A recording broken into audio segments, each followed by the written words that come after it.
एवढा एक मानवत येतो तर 2 मिनिटं बसून घ्या. मनापासून सांगायला आवडेल 2020 आणि 21चा जो काळ होता तुम्हाला सगळ्यांना माहिती आहे की कोविडचा काळ होता, खूप भयानक काळ होता.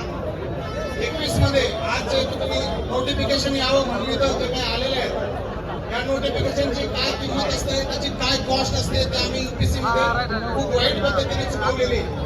युपीसीला 2021 ला डीओपीटी मिनिस्टर जितेंद्र सिंगने एक नोटिफिकेशन काढलं होतं की ज्या मुलांना करोना झालाय किंवा घरात कोणाची मौत झाली किंवा कोणी आयसीयू मध्ये आहे त्या सर्वांना नंतर एक्झाम देता येईल.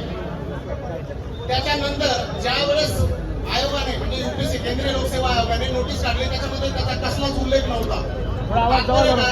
या सर्व गोष्टीमध्ये नोटिफिकेशन ज्यावेळेस तुम्हाला मिळत नाही आणि ज्यावेळेस तुम्ही फक्त मी स्वतः खाली बसून घ्या ना, मागच्याला काय दिसत 2 मिनिटं खाली बसून घ्या. जेलमध्ये गेलेलो आहे तरी दादा नोटिफिकेशन आलेली नाही. मला तुम्हाला सांगायचं की कोणत्याही पद्धतीने पूर्ण ताकद लावायच्या जोपर्यंत नोटिफिकेशन येत नाही तोपर्यंत घालायचा विचार सुद्धा करायचा नाही. सगळ्यात महत्त्वाची गोष्ट कुशल सिंगचं मला खूप वाक्य आवडतं आणि ते मी सगळ्या तुमच्या पोरांच्या बाबतीत मी मनापासून म्हणेल सिर्फ हंगामा खड़ा करना मेरा मकसद नहीं है, सिर्फ हंगामा खड़ा करना मेरा मकसद नहीं है, ये सीरत बदलनी चाहिए, यही ख्वाहिश है. त्यामुळे लक्षात ठेवा की हे जे काय होत आहे पहिल्या झालेल्या सरकारचे कान उघडे करण्यासाठीचा गरजेचा हा आवाज आहे तुमचा. त्यामुळे कोणत्याही परिस्थितीत मागं अजिबात हलायचं नाही.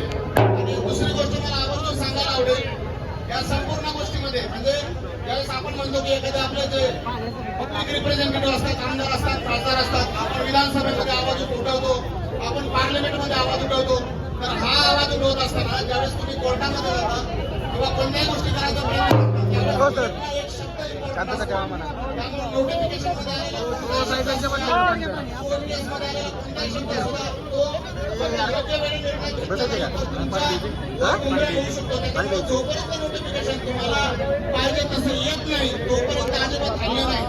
याच्यासाठी ज्या पद्धतीने तुम्ही युक्ती दाखवली याच्यासाठी सगळ्यांचं तुमचं मनापासून आणि जेवढ्या वेळा तुमच्यासाठी करता येतं आणि जे काही तुम्ही ताकद लावताय त्याला सर्वांनी आमच्या शुभेच्छा आणि आम्ही स्वतः आपण बळ देणार आहे.